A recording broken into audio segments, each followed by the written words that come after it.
আসসালামু আলাইকুম রহমতুল্লাহি বারাকাতু আলহামদুলিল্লাহ ওয়াহদা ওয়াসসালাতু ওয়াসসালামু আলা মান লা নাবিয়্যা বা'দা। প্রিয় দেশবাসী, নিব্রাস ইসলামিক রিসার্চ ফাউন্ডেশনের পক্ষ থেকে আমরা যে কার্যক্রমগুলো পরিচালনা করছি, বন্যার্তদের মধ্যে ত্রাণ বিতরণ এবং বন্যায় যারা পাহাড় ধসে অথবা বন্যায় পানিতে ডুবে মারা গেছে তাদের পরিবারকে সহযোগিতা, এবং বন্যায় যাদের পশু বা গবাদি পশু হারিয়ে গেছে, যাদের বাড়িঘর নষ্ট ধ্বংস হয়ে গেছে, তাদের গবাদি পশু কিনে দেওয়া, বাড়িঘর ঠিক করে দেওয়া, তিনটা কার্যক্রমে আমাদের একই সাথে চলমান আছে আলহামদুলিল্লাহ। তো সেই হিসেবে আজকে আমরা আছি এই মুহূর্তে এটা চকরিয়া উপজেলার অন্তর্গত বড়ইতলী ইউনিয়ন, বড়ইতলী ইউনিয়নের রসুলাবাদ, যে রসুলাবাদ 2 নম্বর ওয়ার্ড।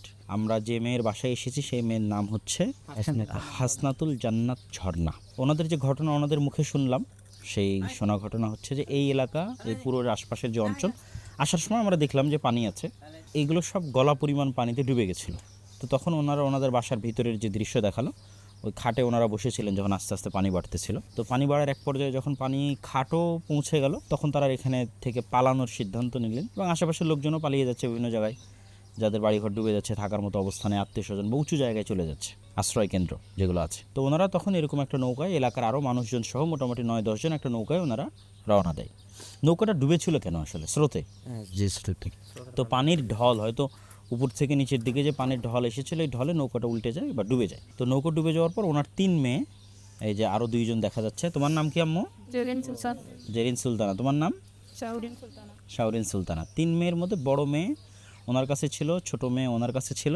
তো যে যেভাবে পেরেছে সে হয়তো সেভাবে বেঁচেছে। তো ওনাদের এই যাত্রার যে মর্মান্তিক ঘটনা আমরা শুনলাম, এই মর্মান্তিক ঘটনার মধ্যে ওনার বড় মেয়ে যেটা, সে মারা যায়। বয়স কত ছিল? 13 বছর। মেয়ে কোথায় পড়তো? আচ্ছা আচ্ছা, মাশাআল্লাহ মাশাআল্লাহ। তো 13 বছরের মেয়ে উনি জালের মধ্যে বেঁধে তারপর একটা গাছ ছিল, গাছকে মানে এরকম আদা মারি ধরেছিল। গাছ কাটতে এই জায়গার দৃশ্যটা যদি মানুষের কল্পনার বাইরে আসলে। আম্মু এর নাম হচ্ছে, তোমার নাম? শাওরিন। আমার ডান হাতের যে আছে যে আছে হলো শাওরিন, ও ওর আম্মুর কোলে ছিল। যখন বাসায় কোনো উপায় নেই এবং ওর আম্মু তাকে নিয়ে থাকতে পারেনি, তখন এক পর্যায়ে পানির তোড়ে নিজের বাচ্চাকে তিনি ছেড়ে দিয়েছে। পরে এ ভাসতে ভাসতে চলে গেছে। পরে কোন এক জায়গায় গিয়ে মানুষরা 2 ঘন্টা পর্যন্ত সে পানির ভিতরে বেঁচে ছিল। মানে এটা আল্লাহ রাব্বুল আলামিন কুদরত। বড় মেয়ের হয়তো মৃত্যুভাবে লেখা ছিল আর এর জীবন ছিল। 2 ঘন্টা পরে এই ছোট বাচ্চা বেঁচে গেছে। আর একজন তাকে এখন আমি ডাক্তার কাছে সেটা দিয়ে সবসময় বলেছে আমার পেট ব্যথা করছে, পেট করেছে। এখনো সে একটু অসুস্থ আছে, পেট ব্যথা করতেছে বলতেছে। আর এ কিভাবে করলো ডুবে যাওয়ার পরে? ওনাকে মানে কিছু করিয়া ওদের নিয়েছিলাম। কতক্ষণ পরে পাওয়া গেছে একে?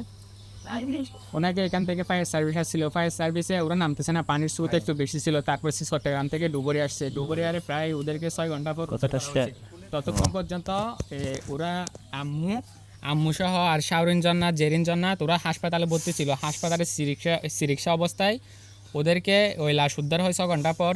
হাসনাতুল জান্নাতকে ডুবুরি এসে উদ্ধার করা হয়।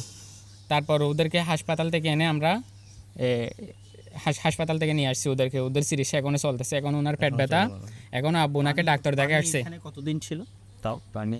3-4 দিন ধরে আপনারা আবার কবে ফিরে আসছেন এখানে? এখানে আমি 1 সপ্তাহ পরে আঙ্কির বাসা থেকে এসেছিলাম। জেরিন সুলতানা। কি এখানে আর জেরিন সুলতানা এখন আমার ননসাসের বাসায় আছি, কালকে আসবো। এখানে থাকা যাবে না, এখানে অনেক সমস্যা, এগুলো ঠিক করতে হবে। প্রিয় দেশবাসী, আমরা তাদের করুণ গল্প শুনছিলাম, তাদের মুখে শুনছিলাম, এবং আমরাও আপনাদের সামনে তুলে ধরছিলাম। তো আলহামদুলিল্লাহ, আজকে আমরা এই পরিবারকে, আমাদের যে নির্ধারিত বাজেট উল্লেখ করা আছে যে আমরা যতগুলো বন্যার্ত নিহত পরিবার আছে সবার কাছে আমরা 20,000 করে নগদ টাকা প্রদান করব। ইতিমধ্যে আমরা রোহিঙ্গা ক্যাম্পে 5 জনকে এবং চকরিয়া উপজেলার আরেকটা যেখানে আমরা গেছিলাম, পাহাড় ধসে মারা গেছে 2 জন, সেখানে আমরা 2 জনকে এবং 7 জনকে ইতিমধ্যে আমরা সম্পন্ন করেছি আলহামদুলিল্লাহ। আজকে এটা 8ম জন। এভাবে আমাদের চলতে থাকবে ইনশাআল্লাহ। আমরা এই পুরো প্রজেক্টটা সম্পূর্ণ করব। আল্লাহ সুবহানাহু ওয়া তাআলা আপনাদের সহযোগিতা এবং আপনাদের দানকে কবুল করুক, এবং নিব্রাসের যে উদ্যোগ, এই নিব্রাসের এই উদ্যোগকে কবুল করুক, এবং নিব্রাসের এই কার্যক্রমকে বাংলাদেশে যেন আমরা সফলভাবে এই বন্যার্ত মানুষদের পাশে দাঁড়াতে পারি, এবং যেভাবে আমরা উদ্যোগ নিয়েছি সেভাবে যেন উদ্যোগগুলো সফল করতে পারি। আল্লাহ আমাদের কবুল করুক। আল্লাহ আমিন। মায়ের হাতে দিয়ে দাও। 20,000 টাকা। 20,000 টাকা। আরও একটা জিনিস আমি আপনাদের উদ্দেশ্যে বলতে চাই, নিব্রাসের এই কাজ আসলে যে মারা গেছে তাকে তো কখনোই ফিরিয়ে নিয়ে আসা সম্ভব নয়, এবং যে কষ্টে আছে তার কষ্ট লাঘব করা সম্ভব নয়, তবে সান্ত্বনা দেওয়া সম্ভব, যেটা আমাদের দিনে আছে, আমাদের ধর্মে আছে, যে আরেকজনের কষ্ট যখন আমি কষ্ট পাচ্ছি তার পাশে গিয়ে দাঁড়াবো, সে যেন কষ্টটা শেয়ার করতে পারে। তো আজকে আমরা তাদের এই ভাঙা জোড়া এই ঘরে এসেছি তাদের কষ্ট একটু তাদের সাথে শেয়ার করার জন্য আর কি। এবং আপনারা যারা আমাদের সাথে অংশগ্রহণ করেছেন তারাও যেন একটু বুঝতে পারেন, তাদের কষ্টটা অনুভব করতে পারেন এবং অনুভব করে নিজেদের কথা এবং রব্বুল আলামিনের নেয়ামতের শুকরিয়া আদায় করতে পারেন। সেজন্য আমাদের এখানে আসা, তাছাড়া অন্য কোনো আমাদের উদ্দেশ্য নাই। আমরা তাদের যে চলে গেছে রব্বুল আলামিন তাকে ক্ষমা করুক, জান্নাতবাসী করুক এবং তার আব্বু আম্মুকে উত্তম ধৈর্য ধারণের তৌফিক দান করুন, আল্লাহ আমিন।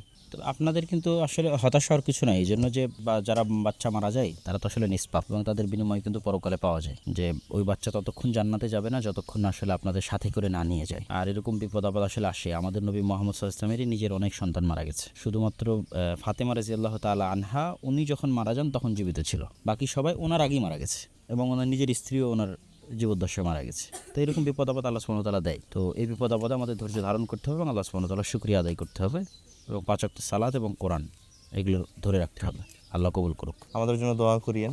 জাযাকুমুল্লাহ খাইরান। আল্লাহ আপনাদেরকে উত্তম ধৈর্য ধারণের তৌফিক দান করুন। আলহামদুলিল্লাহ বলবেন সবসময়। আলহামদুলিল্লাহ বললে আল্লাহ রাব্বুল আলামিনের যে একটা ছোট্ট একটা হাদিস অনেক সময় আপনারা তো শুনেছেন যে এই ফেরেশতা যার জানটা কবজ করে নিয়ে গেছে, নিয়ে যাওয়ার পর কোথায় যায়? সপ্তম আসমানে যায়। তখন আল্লাহ বলে যে তুমি আমার বান্দার কলিজার টুকরাটাকে নিয়ে চলে এসেছো। তখন ফেরেশতারা উত্তর বলে হ্যাঁ না আমি নিয়ে এসেছি। তখন আবার আল্লাহ জিজ্ঞাসা করে কাবাতুম সামারাত ফুআদি, তার সবচেয়ে ভালোবাসার জিনিসটাকে তোমরা নিয়ে চলে আসলা।